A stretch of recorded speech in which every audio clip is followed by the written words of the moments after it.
بسم اللہ الرحمن الرحیم۔ السلام علیکم محترم سامعین اور عزیز طلبہ کرام، امید کرتا ہوں کہ آپ تمام احباب خیر و عافیت سے ہوں گے۔ آج کا ہمارا سبق نمبر 124 ہے، جس میں ہم شاعر وداک بن سمیل کو پڑھیں گے۔ تو آئیے ان کے اشعار پڑھتے ہیں اور سمجھتے ہیں۔ وقال وداک بن سمیل نفسی فداء لبنی مازن من شمس فی الحرب ابطال ہیم إلى الموت إذا خيروا بين تباعات وتقتال حموا حماهم وسما بيتهم في بارخات الشرف العالی۔ شاعر کہتا ہے نفسی میری جان فداء قربان ہو جائے، میری جان قربان ہو لبنی مازن بنو مازن پر، کیوں؟ من شمس فی الحرب ابطال، کیونکہ وہ جنگ میں دشمنوں کو باز رکھنے والے بہادر ہیں۔ شمس، یہ شمس جمع ہے شموس، شموس کہتے ہیں باز رکھنے والے کو، جو باز رکھے، جو لوگوں کو اوقات یاد دلائے اور دکھائے۔ شمسا شموساً باز رکھنا، انکار کرنا، یا ہم کہتے ہیں شمس الفرس گھوڑے کا سوار کو نہ چڑھنے دینا، نہ زین لگانے دینا۔ تو من شمس فی الحرب ابطال، کیونکہ یہ جنگ میں ہیرو ہیں۔ ابطال جمع بطل، بطل ہیرو کو کہتے ہیں اور بہادر کو کہتے ہیں۔ تو میری جان ان کے لیے حاضر ہے اور میری جان قربان ہو ان لوگوں پر جو جنگ میں بہادر ہیں۔ ہیم منع عطاش، وہ پیاسے ہیں، الی الموت موت کے پیاسے ہیں، یعنی نہیں گھبراتے، ڈرتے نہیں ہیں۔ کس سے؟ موت سے۔ اذا خیروا، جب ان کو اختیار دیا جائے، جب ان کو تاوان اور قتال میں اختیار دیا جائے تو وہ موت کے پیاسے ہوتے ہیں، یعنی قتال کو اختیار کرتے ہیں۔ اذا خیروا بین تباعات و تقتال، جب ان کو خیار دیا جاتا ہے کہ یا تو تم لڑو یا اگر نہیں لڑتے تو تم تاوان بھرو، تو وہ تاوان نہیں بھرتے، وہ کیا کرتے ہیں؟ قتال اور قتل و غارت پر آمادہ ہوتے ہیں۔ تو یہ بڑے بہادر لوگ ہیں، تو اس کے لیے میری جان فدا۔ حموا حماہم وسما بیتہم، انہوں نے کیا کیا؟ انہوں نے اپنی چراگاہ کی حفاظت کی۔ حماہم دیارہم ومرعاہم، اپنی زمینیں، کھیت، مویشیاں وغیرہ۔ حما یحمی، حفظا یحفظو، انہوں نے حفاظت کی، یا ہم کہتے ہیں دافع یدافع، انہوں نے دفاع کی۔ حماہم، اپنے گھروں کی، اپنے مال مویشی کی، کھیتوں کی۔ وسما بیتہم، اور ان کے جو گھر ہیں وہ اعلیٰ شرافت کے پہاڑوں میں بلند۔ سما بیتہم ای علا یعلو العلو، بہت ان کو شرف ملا اور درجہ ملا۔ فی بارخات الشرف العالی، بہت بڑے بڑے پہاڑوں سے بھی زیادہ۔ کہتے ہیں کہ ان کا گھر اعلیٰ شرافت کے پہاڑوں میں بلند ہوا، کیونکہ یہ ان کی بڑی جو ہے نا حوصلہ اور بہادری کی علامت ہے۔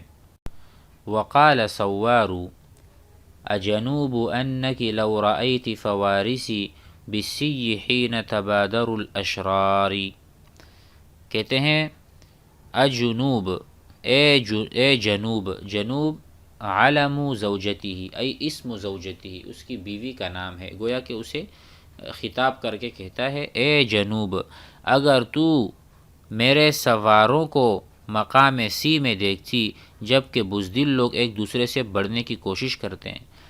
انکی لو رأیتی، اگر آپ دیکھ لیتیں، فوارسی میرے شہ سواروں کو، بالسی مکان سی پر، حین تبادر الاشرار، جب بزدل لوگ آگے بڑھ رہے ہیں اور جب بزدل لوگ آگے بڑھنے کی کوشش کر رہے تھے، اگر آپ میرے شہ سواروں کو یا میرے گھوڑوں کو دیکھتی تو کیا ہوتا؟ مزید آگے پڑھتے ہیں۔ ساعت الطریق مخافۃ ان یوسروا، کہتے ہیں کہ کھلی راہ کی طرف قید کے خوف کی وجہ سے، اور سوار ان کے پیچھے تھے اور وہ بھاگ رہے تھے۔ کہہ رہے ہیں وہ بزدل لوگ تبادرا ساعت الطریق، اپنے لیے راستہ تلاش کر رہے تھے وسیع، مخافۃ ان یوسروا، وہ بزدل لوگ میرے شہ سواروں سے بھاگ رہے تھے، مخافۃ، اس خوف سے، ان یوسروا، کہ وہ قید کر دیے جائیں گے۔ اسیر، اسیر کہتے ہیں قیدی کو۔ والخیل تتبعهم وهم فرار، جبکہ ان کو ہمارے جو گھوڑے ہیں وہ ان کی متابعت کر رہے تھے، یا آپ سمجھ لیں کہ ان کے پیچھے تھے، ٹھیک ہے، ان کو پکڑنے کے لیے ان کے پیچھے جا رہے تھے، تتبعہم اتباع وہم فرار، اور وہ من الفارین، فرا یفر فرار یعنی بھاگنا، وہ بھاگ رہے تھے، یدعون سوارا اذا احمر القنا، کیا کر رہے تھے وہاں جا کر؟ کہتے ہیں کہ وہاں جا کر جب نیزے خون سے سرخ ہو جاتے ہیں تو وہ سوار کو امداد کے لیے پکارتے ہیں، اور سوار ہر لڑائی کا مرد میدان ہے۔ گویا کہ اپنی تعریف کر رہا ہے کہ وہ بلا رہے تھے سوار کو اذا احمر القنا، جب نیزے سرخ ہو جاتے ہیں خون سے، وَلِكُلِّ يَوْمِ كَرِيهَةٍ سوار، اور ہر دن جب بھی جنگ ہو اس میں سوار ضرور شرکت کرتا ہے، اور کراہت کے دن یعنی ناپسندیدہ دن جو جنگ کی حالت ہوتی ہے ہر کسی کو ناگوار گزرتی ہے، لیکن ہر ناگواری کے لیے کون ہے؟ سوار موجود ہے، سوار ہر جگہ پیش ہوتا ہے۔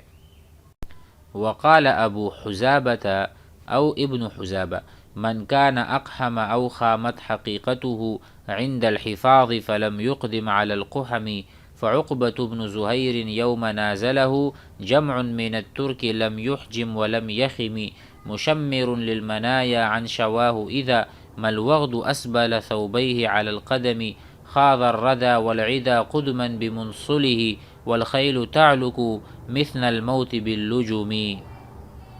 تو یہ اشعار ہیں، من کانا جو بھی ہو، اقحم زیادہ اقتحام کرنے والا، کودنے والا، ایسا انسان جو زیادہ کودتا ہو موت کے منہ میں یا جنگوں میں، او خامت حقیقتہ، یا کوئی ایسا آدمی ہو جو اپنی شرافت کی وجہ سے جنگ میں نہ کودے اور ان کو جنگ پسند نہ ہو۔ خامہ ای نکسا، نکسا پیچھے ہٹنا، انتکسا، اگر کوئی پیچھے بھی ہٹے، یعنی یہاں پر یہ ہے کہ کودنے والا بہادر، اور یہاں سے مراد بزدل آدمی جو پیچھے ہٹتا ہو کسی بھی وجہ سے اپنی حقیقت کو دیکھتے، عند الحفاظ جب حفاظت کا وقت ہو، فلم یقدم علی القحم تو وہ بالکل بھی نہیں دوڑتا اور اس کی طبیعت پیچھے ہٹتی ہے اور وہ خوفناک معاملات میں آگے نہ بڑھتا ہو، تو کیا ہے؟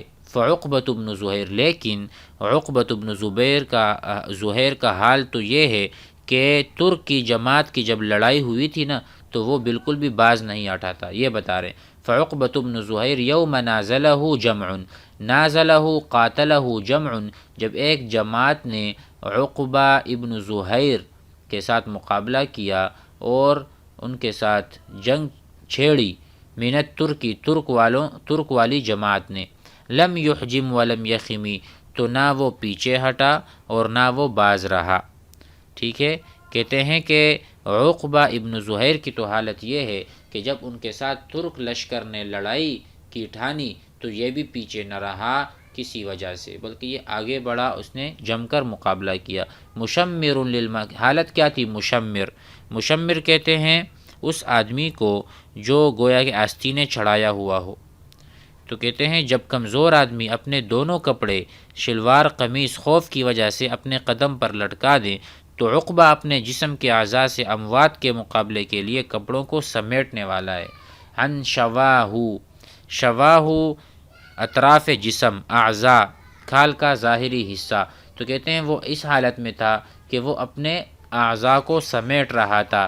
مل وغد اسبل ثوبیہ علی القدم، جب ایک آدمی اپنے کپڑوں کو بھی بچاتا ہو، یعنی اس نے اپنے اعضاء کو بھی نہیں بچایا، جنگ میں کود پڑا، حالانکہ ایک آدمی وہ تو جنگ میں اپنے کپڑوں کو بھی بچاتا ہے، جو اس کے لمبے کپڑے ہوتے ہیں اس کو بھی کھینچ لیتا ہے قدم۔ خاض الردى، تو یہ ہلاکت میں داخل ہو گیا، دخل الردى دخل الہلاک و دخل الموت، موت میں داخل ہوا۔ والعدا قدما بمنصله، حالانکہ جو دشمن تھے، الاعداء دشمن، قدمن بہت آگے بڑھ گئے تھے، بمنصله بسیفہ، دشمن تلواروں سمیت بہت آگے آ گئے تھے اور اس نے بھی پیچھے نہیں ہٹے بلکہ یہ بھی دشمنوں میں گھس گیا، اس حال میں کہ بہادر اپنی تلوار لیے تھا اور گھوڑے موت کے لوہے کو لگاموں کے ساتھ چبا رہے تھے۔ والخیل تعلق العلق، العلق کہتے ہیں یہ چیغم کو، گویا کہ گھوڑوں کے منہ میں جو ان کے وہ لوہے ہوتے ہیں وہ چبا رہے تھے۔ مثل الموت باللجمی، کہتے ہیں کہ لوہے کو لگاموں کے ساتھ وہ چبا رہے تھے۔ لجم لجام کی جمع ہے، گویا کہ گھوڑے بھی بہت غصے میں تھے، وہ لوہوں کو چباتے ہوئے نظر آ رہے تھے، ایسے وہ گرم تھے۔ وَهُمْ مِئُونَ أُلُوفًا وَهُوَ فِي نَفَرٍ، کہہ رہے ہیں جو ترک ہیں، ترک کی جو جماعت تھی اور لشکر، مئون الوفن، اور ترکی لاکھوں تھے، لاکھوں ان کی تعداد تھی۔ وَهُوَ فِي نَفَرٍ، اور عقبہ چند ایسے لوگوں میں تھا، شُمِّ الْعَرَانِينِ ضَرَّابِينَ الْمُبْهَمِ، کہ جو اونچی ناک والے، شم العرانین یعنی ان کی آنکھوں کی جو ابتدائی حصہ ہے یا جو نوک ہے وہ بہت لمبی نوکیں تھیں۔ ضرابین للبہمی، جو بہادروں کو مارنے والے تھے، یعنی جس طرح میں کہتا ہوں کہ فلاں کی ناک کٹ گئی وہ ذلیل ہو گیا، اور فلاں کی ناک اپنی جگہ پر ہے، کیا مطلب؟ یہاں سے یہ مراد ہے کہ شم العرانین، ان کے فخر سے ان کی ناکیں اونچی تھیں، ٹھیک ہے، اور وہ ان کو قتل کیے جا رہے تھے، ان کو مردار کیے جائے۔ ضرابینہ ضرب یضرب، مار رہے تھے، للبہمی، بہم کہتے ہیں بہادر شخص کو، تو سخت مشکل کا کام یا پتھر کی چٹان بھی کہ، یعنی وہ اگر پتھر کی چٹان سامنے تھی اس کو بھی وہ کاٹ رہے تھے اور آگے بڑھ رہے تھے۔